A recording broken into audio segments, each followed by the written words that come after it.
Ladies and gentlemen, welcome to MTGO Traders. My name is Taryn, and with me today I have the very special guest of Blake. How you doing, Blake? I'm doing great. How are you? Blake, I wanted to ask you just real quick, how do you pronounce your last name? Because that's one question. Before we get into it, I keep mispronouncing your name, I feel like. Is it Rasmussen? Everyone else. It's Rasmussen. Rasmussen. Okay. Not like you don't pronounce the vowels at all basically. Right. Oh, goodness. So I brought you on today. You are definitely a part of the Wizards of the Coast employee, industry. You are the editor-in-chief of, Daily MTG, is that correct? Yeah, that's correct, among many other hats that I wear. Gotcha. So basically, as far as people wouldn't know you, I guess you would be the person that, I would say more often than not, breaks most of the news on Daily MTG, most of the preview information, that kind of stuff, especially with the new stuff for Core Set 2019 coming out right now. So. Yep. That is accurate. Nice. And we just had GP Vegas. I want to kind of date this video a little bit, but we just had GP Vegas this past weekend. Yep. And you did not go to that, right? I didn't. It was the first Grand Prix Vegas that I've missed. So I've been to the others first as coverage staff and then as regular staff. And this time I am I've kind of lowered my travel this year. So I've done some pro tours. I've got another pro tour coming up, and then I've got a baby coming at the end of the year. So I've kind of limited my travel. Yeah, that is awesome. Yeah, I have just to give you a little insight. I have a baby coming any day. Oh, congratulations. Yeah, we're actually going in for an induction on Thursday, but literally any day from now till Thursday, it's any moment. So really excited about that, of course. September, so I've got a little bit more time than that. Awesome. It's just the closer it gets, the more stressed out I become. So that's kind of how it goes. 100%. We have a guy in it's funny, our entire team, the communications team, we have one guy, his wife just gave birth last week.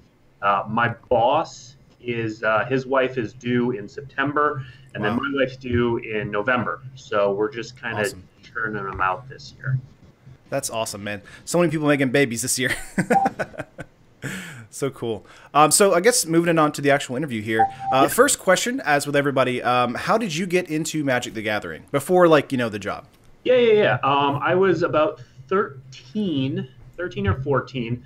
And I just had some friends in junior high, and I remember distinctly sitting at the cafeteria table at lunch, and he brought in, I think it was an Ice Age starter deck.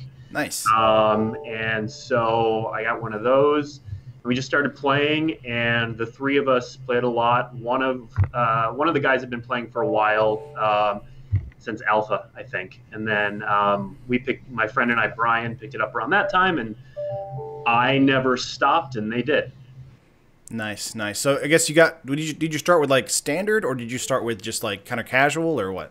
Oh, definitely casual. We played on the floor of my friend's house or at school. Had no idea what standard was for a while. I think it wasn't too long until I started playing Standard. It was called Type 2 back then. Right, yeah. I started playing Type 2 around Alliances. So that was not too long after that. Yeah. Very, very cool. So I guess, would Ice Age be considered maybe your favorite set out of all of Magic, first, since it's the one you got into, or? Actually, Alliances is. Alliances, okay. I have a complete set of Alliances. Nice. That's kind of my baby. And then I fondly remember Balduvian Horde as my first prize possession Magic card, but Keldrin Outpost, Browse, Soldivi Digger, I have some pretty fond memories of those cards. That is awesome. Yeah, I have to constantly tell everybody that my favorite set is probably maybe Mirrodin Besiege, New Phyrexia kind of thing, because that's when I got into college and was doing all that kind of stuff. Yeah. So I originally got into Magic through Kamigawa block, but kind of dropped it for a little bit and came back into it again whenever World Wake, that kind of stuff came into effect there. So Alliances, what is I don't know, the archetypes of Alliances?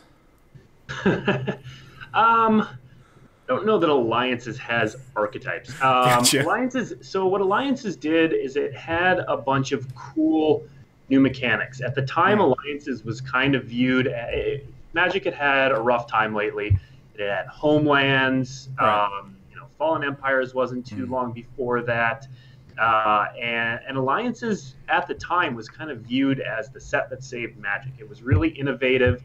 It had a lot of cool, powerful cards, especially in cycles. So, everybody talks about Force of Will, but Force of Will, one was the first, was part of a cycle of 5. And they were the first pitch cards. So we've got a bunch of pitch cards now that you can cast for discarding a card or whatnot, misdirection, things like that. But they printed those 5. Cantillon was, maybe mispronouncing that, Contagion. Wow. Contagion was a really powerful black spell. Pyrokinesis, one of those, was a really powerful red spell. The white spell and green spell existed. But same thing, powerful lands like Keldrin Outpost, EV Excavations was the blue one.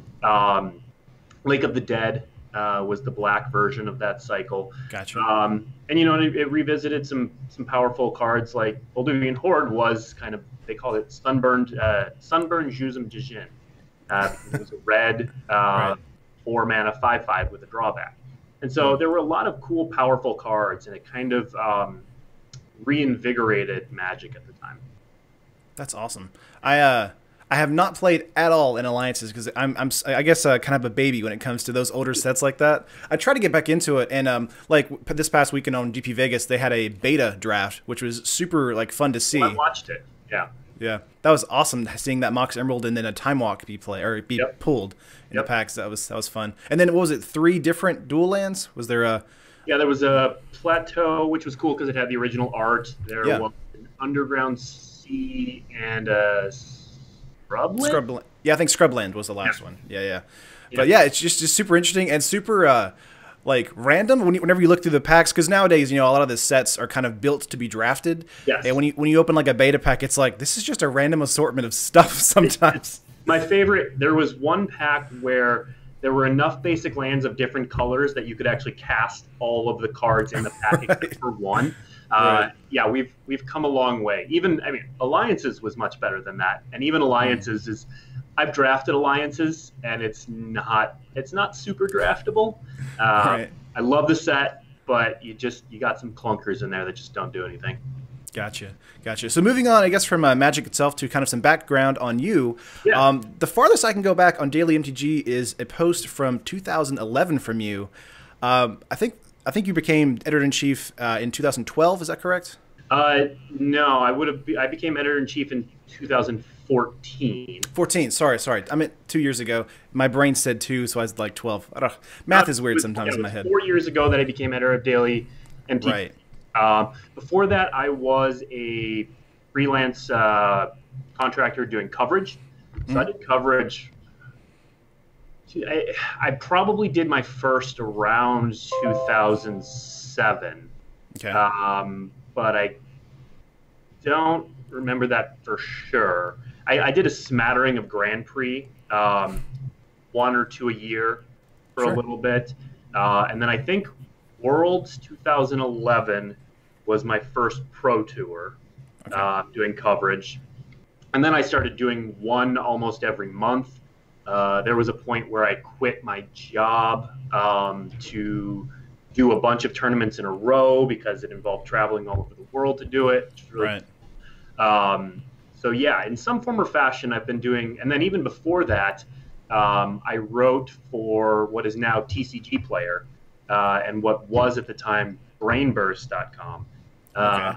And so I started writing for them. That's where I got my Magic writing start. Gotcha. And then just kind of went from there. So you kind of formed into, I guess, starting at, was it Brainburst? Was their original name? That was the original name, yeah. Wow, that is such a weird name. Yeah.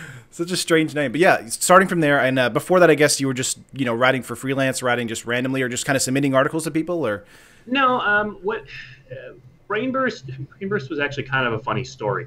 The way that happened was I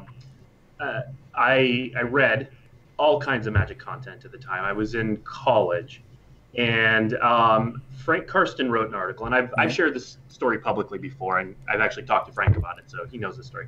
But Frank Karsten wrote an article on Greater Gifts. So Greater Gifts was the deck that he got second place with at Worlds in some year.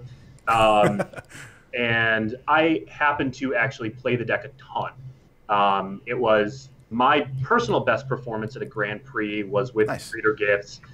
Where I went 7-1. It just was unfortunately a team Grand Prix, and going 7-1 did not get us into the top 4 at the time. Right. And so anyway, so I was actually quite good with the deck, and he wrote an article where he did something like only played 3 Sensei's Divining Tops, and he was shaving some weird numbers. I don't remember exactly what it was, but he was playing like Birds of Paradise in his Wrath of God deck. And it was just, there were some strange things. And so I said something in the forums. It turned into a bit of a back and forth, and I got banned. And nothing, Frank hadn't said anything nasty. I hadn't said anything nasty. Right. I don't know if there was an overzealous mod or what. Anyway, I got banned. So I sent an email to the site, and I was like, hey, what's going on? I don't really understand. And it actually, the guy who was running the site at the time, Chetty, was really cordial, and we had a nice back and forth. And he's like, well, if you disagree, do you want to write an article? Sure. I was like, sure. And so that started my first article that I wrote for Magic, and it just kind of went from there. I kept writing for them for a while, and then eventually transitioned to doing coverage writing. And I think I stopped writing for Brainburst when I got or I guess it was TCG Player by that time, when I got my first 9-to-5 day job. Didn't think I'd have time. So yeah. Gotcha. So you started basically from getting banned, and then starting articles. Yeah, it's all about when you start having conversations with people, things develop from there. I mean, the way I got into writing for Wizards of the Coast was there's a guy named Bill Stark. Some people in the community don't know him, recognize him from the StarkingtonPost.com. He's going to love that I said that. He's not. But he also was a coverage writer. He works at Wizards of the Coast still. He worked there for a long time. We both were in Iowa at the time, and we happened to be playing at the same store. And we were playing around that same time, actually, around Kamigawa time. And he's a really friendly guy. We were playing, and he started chatting with me. And he's like, oh, I went to college, and in college we both went to. And I was like, oh, I went there. Right. And then he goes, oh, yeah, I'm the sports editor at the newspaper. It's like, oh, I was the sports editor at the newspaper. So it was this weird series of coincidences that we had never run into each other somehow until that day. I think it was an F&M or a random standard tournament. And we just started to talk, and he was already doing coverage for Wizards of the Coast. So he introduced me to Greg Collins, who to this day runs coverage here. And that started that dialogue. And since I already had a background in journalism and writing, it was kind of a perfect fit because Magic coverage was just journalism for Magic. Right. Yeah. Wow. Okay. Man, that's a crazy story. It actually answers my follow-up background question. A lot of people don't know, but you attended Cornell. Yep. And for me, it's like I watch The Office a ton, so it's just me thinking about Andy being like, I'm from Cornell, and it's like it's a big deal, that kind of thing. Well, okay, so, different Cornell. Oh, okay, is it? It is. There are two. Cornell. Okay. So I had no idea. University, which is the one in the office, and then there's Cornell College, which is one in Iowa. All right. You are not the first person to say that. You will not be the last. They were named after, I think the two Cornells were cousins or something like that. Okay. So they were named after people in the same family. Anyway, yeah, common misconception. No, Cornell College was a small liberal arts school in the middle of nowhere, Iowa. And it had about 1,000 people when I was there. I think it's a little bigger now. Sure. But yeah, it was in the middle of nowhere, Iowa, and it just so happened to be about 20 to 30 minutes from a couple great Magic stores, which was really convenient.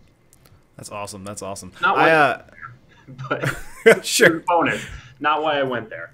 Sure, for sure. Yeah, I went to University of Tennessee at Martin, which is in a similar situation where it's like, I think right now it's like 4,000 students, but it's in the middle of like an hour away from any point of civilization. Yep. It's just kind of a city built around a university, which is weird, that kind of thing.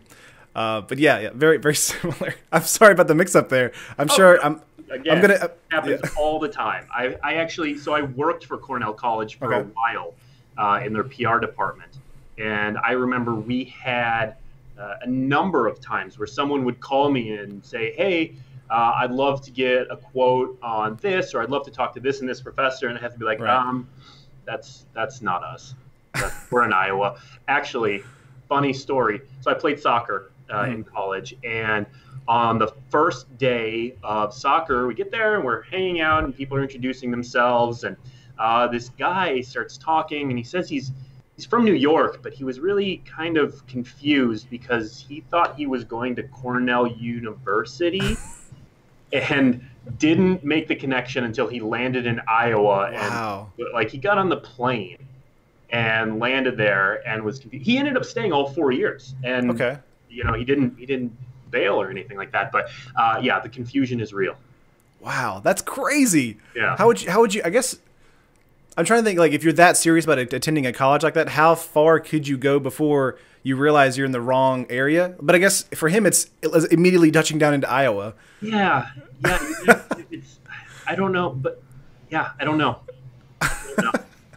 So you went to Cornell for that, and then got a bachelor's in arts, and then went to the University of Iowa for a master's in journalism and mass communication. Yep.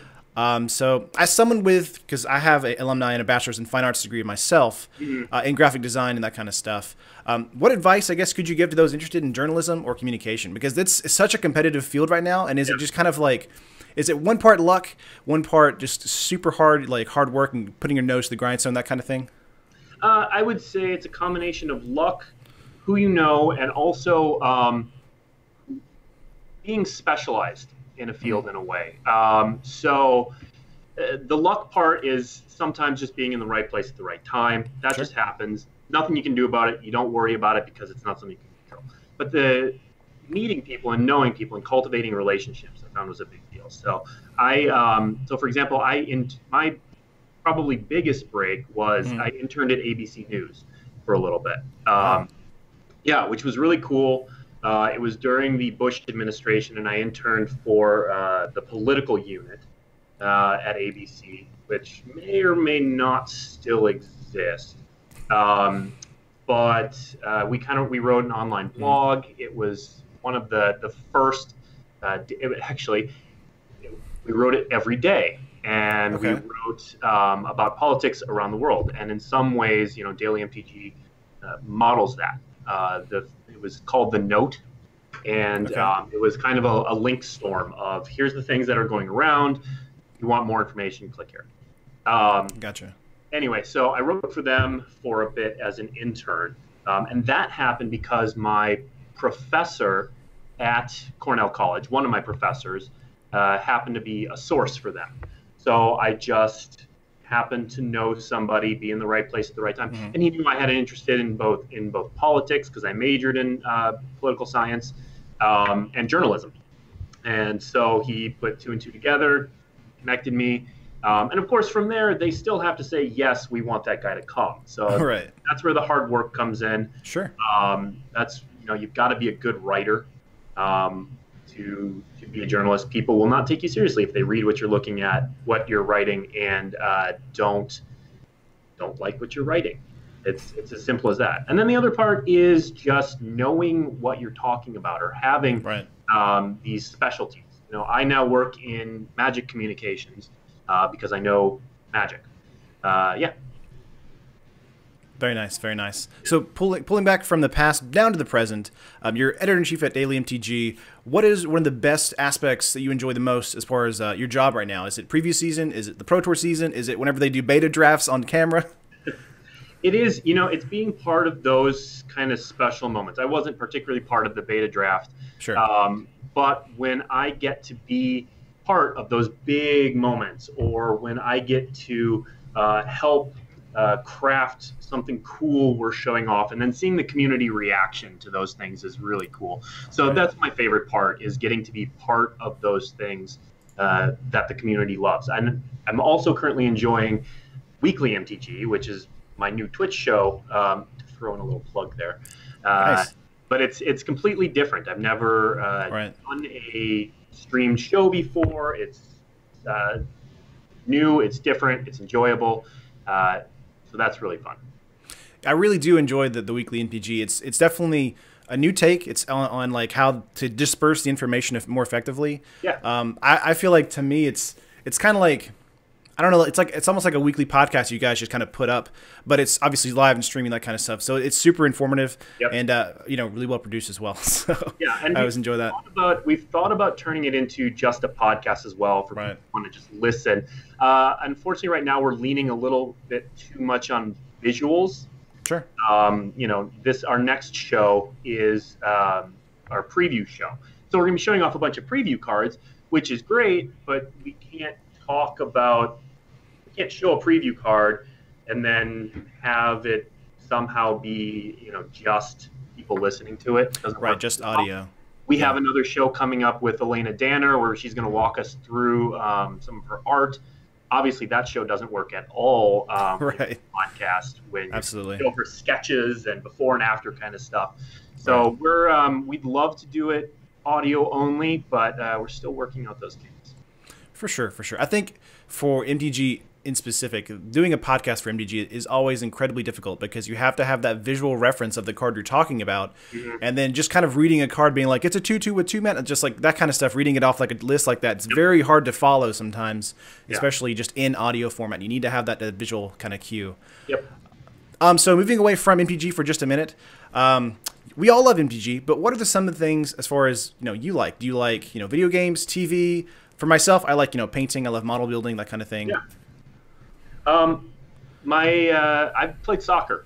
Right. Since I was 5 years old, so that's a big part of my life still. I played through college. I still play every week now. I'm getting older. It's much harder than it used to be, but I would go nuts if I didn't have soccer. Nice. You and Trick, man. You guys are like together at that on that soccer stuff. It's weird. He's a big fan of soccer, and so he watches and consumes way more soccer than I do. Sure. I tend to be on the field a little bit more, and then he'll destroy me in soccer trivia. Nice. Yeah. Well, that's kind of how it is. There's those who know a lot about it. Like for myself, I used to be really big into football, American football, like a ton. And then I kind of had to drop it all for college because I needed the free time to do other things, like art projects and that kind of thing. But I used to be really big into it, and I used to play a lot of it in like middle school and high school, and then like started breaking bones and was like, I feel like I'm just going to put this away for now and come back to it later. But yeah, it's definitely different between being a player to being someone who's just consuming all the content of it. Yeah. So I have 2 more questions, and they're a little bit more more kind of instigating here. So one of the questions is working at WotC must be a great place, but there is a lot of loud, sometimes angry voices when it comes to doing literally anything. What do you do to handle that negativity? So here's the thing, and this is something that I started telling myself early on, and it's really true, is that negativity, complaining, all of it comes from passion. Sure. It comes from people caring about the game, caring about the community, and however that passion manifests itself, it's still coming from a good place. It's coming from people caring about the game, caring about the direction of the game, the future of the game, how they play with their friends, how they experience the game. And it's very personal to a lot of people. And once you start thinking of it that way, it's not so bad. We say around here, the day that people stop being negative about Magic is the day the game has died. Because that means people don't care. Stop caring, yeah. So we always like feedback, of course. We prefer constructive, but also we listen to people who are upset about something because it means that they felt something deeply. And when it comes to a game that's so rare, that that's something we like and we hold on to. And I don't begrudge people that at all. Sure. I do think sometimes it is definitely a roller coaster with people's emotions, especially during preview season. Because like we had on, I think Monday or Tuesday, you guys dropped a bunch of core set 2019 cards, and everyone's like, "Oh, this set's underpowered," blah blah. And then like today, there was Crucible of Worlds got spoiled, and everyone's like, "Oh my god, it's the best!" I'm like, guys, like it's just like this all the time, you know? Well, and you know, you always got to keep reminding yourself too that the loudest voice on any given day doesn't represent everyone, and it's not necessarily the same as the loudest voice the next day. So the people saying Core 2019 looks underpowered on one day, and then saying it looks overpowered on the next day, they aren't necessarily the same people. Right. It's hard with the internet. It's hard to internalize that because they're all just screen names and they don't need a ton most of the time.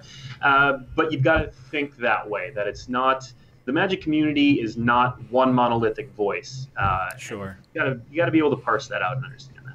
Definitely, Magic is definitely a community of very varied and experienced and non-experienced and just all that kind of stuff. It comes from everybody. Every different walk of life, I can feel like, plays Magic in some way or the other. Yep.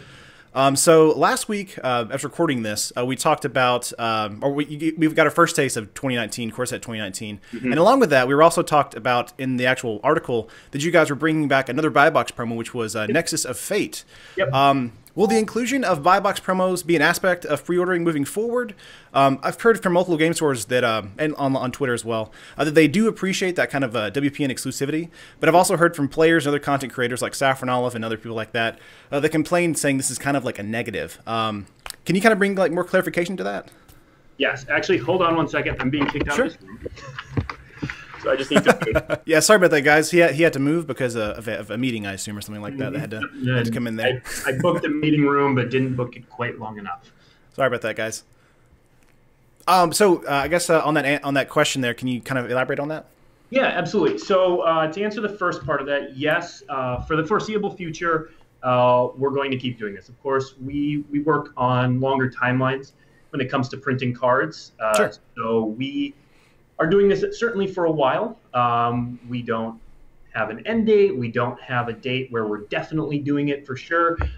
We are doing it for the foreseeable future too. And it's good to keep in mind that we're also doing the pre-order to pick up a pre-release promotion for the foreseeable future as well. Those two aren't necessarily tied together, but they do go kind of hand in hand with our overall goal of the Buy a Box promo. And things of that nature, which is to drive sales of boxes at local stores. Sure. We're always, there's a balance between trying to make sure players can get what they want and also trying to help out local stores. So the overall goal for the Buy a Box promo is to help drive sales to local stores. Now, that's not necessarily to drive extra sales of boxes. If that does, great. Right. But it's to direct players to their local stores more and more, because there are only so many ways that we can direct buying behavior in that way. Sure. And we want to help out local stores. So why make it unique? So there are a lot of questions about this, concerns, as you alluded to. Why make it exclusive to the buy box and not put it in the set and just make it alternate art or something like that? Right. So I want to read this list because I want to make sure I'm not missing any of these. So we've had buy box promos with alternate art for quite a long time. Right. And these are some of the cards that were, now, not every buy box card is great. We just had Captain's Hook and Brass's Bounty. Not great cards. Sure. Didn't much care about them. But in the past, we have had cards like Scrap Trawler, Thalia Heretic Thar, Goblin Dark Dwellers, Ojutai's Command, Rattleclaw Mystic, Goblin Rabblemaster is the one I always go to. That was the best card in Standard during that time. Eidolon of Blossoms was heavily played. Sylvan Caryatid was probably the most played card in Standard at that time, and Ratchet Bomb. And you didn't see the effect or the feedback that we're getting from local stores now with those cards, even though those cards were cards that people wanted. And part of the reason is when a set is new, we don't always know that Goblin Rabblemaster is going to be the best card in Standard. And so it didn't do, even with alternate art, it didn't do a great job of directing people to local stores. I remember when I was a player and I would go to buy a box, I bought one box every set. Mm. I didn't even think about the buy a box promo. It was kind of like a nice surprise. Sure. Yeah. And I got there and they're like, oh, you also get one of these. Oh, cool. So it wasn't doing the job that it was meant to do. When it was a card that was just from the set, even when it was an exciting card. And again, I will grant you, not all cards have been exciting, but when they were exciting, it didn't meet this goal of driving people to their local stores necessarily. So that's why, in part, we decided to make it unique, because it has love it or hate it, it's hard to deny that it's drawn a lot of attention. Absolutely. To the card, to the buy a box promo. It's something people talk about. It's something people want. And we've heard, both anecdotally and through some of our direct ways to measure, that this has helped stores, that it has directed behavior to stores, which is the goal. So then we get questions about, well, why make it standard legal, or why not do something different with legality? And the answer is, it's the same reason that we do standard legality for planeswalker decks and things of those nature. It doesn't make sense for you to buy a box of a standard legal product and come away with a card that you then cannot play with those cards. Yeah. It just doesn't make sense. We don't want that to be a barrier. We don't want someone to show up at F&M, they bought one box of Dominaria, they really liked the buy a box promo, so they built a red-white deck around it, and they come in and, oh, sorry, that card is not legal. It's just not a good feeling for anyone. Now, that said, we are hearing all of this feedback, both good and bad, and we're taking it all in.